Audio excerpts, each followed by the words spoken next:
forme de malaise, il faut bien dire, par rapport aux jeunes qui étaient, comment dire, à la fois pratiquants de musique, mais de façon non institutionnelle, on va dire.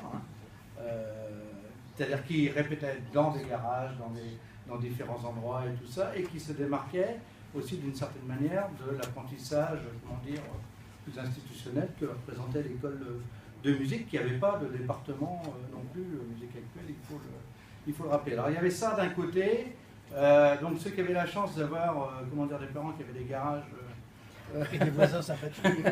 Et des voisins sympathiques, ça allait bien. Pour les autres, c'était un petit peu plus compliqué. Donc ça, c'était une chose. Et ensuite, il y avait aussi un souhait fortement marqué, comment dire, d'avoir de la représentation musicale.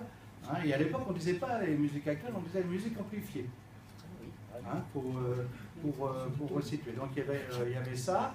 Et le moment privilégié sur Saint-Nazaire, où comment dire, les formes d'expression musicale, notamment locale, s'exprimaient, c'était la fête de la musique. Bon, tout ça pour resituer l'histoire et dire en quoi on avait légitimité. Moi, à l'époque, on n'était pas nombreux, hein, on était trois. Hein. Moi et Hervé Le Bastard, qui est là, donc il y a eu cette situation de malaise. Et je rappelais à Marie-Odile, elle était réelle et sérieuse, à tel point qu'il y avait une gronde, on va dire, des musiciens locaux, et qui voulaient, comment dire, secouer, en fait, hein, secouer leurs élus, et je crois que c'est là.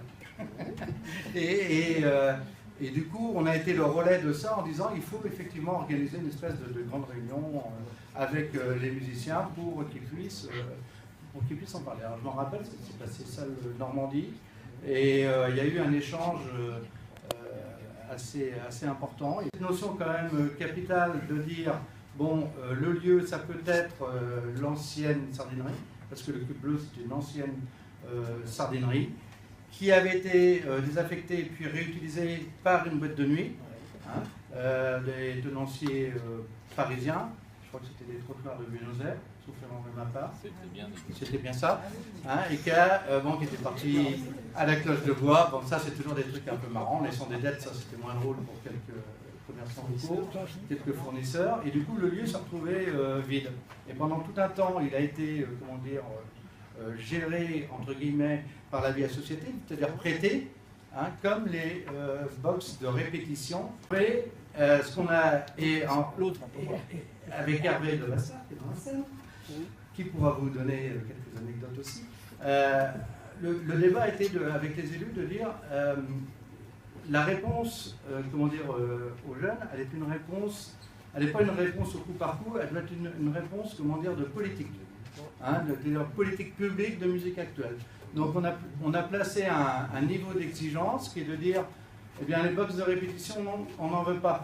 Enfin pas dans cet état, on les veut, mais quand ils seront en gestion, quand ils seront en état, adaptés phoniquement, et la salle, il faut qu'il y ait, comment dire, une politique de diffusion qui soit bien affirmée, hein, c'est-à-dire une indépendance de programmation, hein, et Hervé programmait, et qui soit une politique d'accompagnement des musiciens, c'est-à-dire avec le conseil, etc., et qu'il y ait à terme ce qu'on appelle le centre de ressources, c'est-à-dire les trois composantes des musiques actuelles qu'on pouvait trouver dans les autres salles précurseurs en France. Couru dans l'ancien VIP, tu disais, la fumée de cigarette, c'est quelque chose, hein. Aquarium, assez terrifiant, mais on s'y trouvait bien malgré tout, parce que c'est la Thérèse et la musique, donc pas de souci. Il faut quand même être conscient du fait qu'on avait pratiquement pas de loge, qu'on avait une sono qui était aléatoire. La sono, c'est le moteur. Un jour, la mère a dit « j'ai compris, on y va », et on a pu avoir du matériel. C'est dire que en fait, les choses ne sont jamais complètement acquises et qu'il faut un très bon dialogue avec, comment dire, avec l'institution. Et je crois que c'est le cas, parce qu'en matière culturelle à Saint-Nazaire, le VIP est la première structure qu'on nous a demandé de créer. On m'a demandé de quitter la ville à l'époque pour créer une association, pour passer une DSP, c'est-à-dire un contrat. C'est la première DSP culturelle qui a été passé avec la ville, puis après avec la carène. Donc, voilà, ça, je crois que c'est important. C'est important de le dire. Et c'est forcément une très belle histoire. Et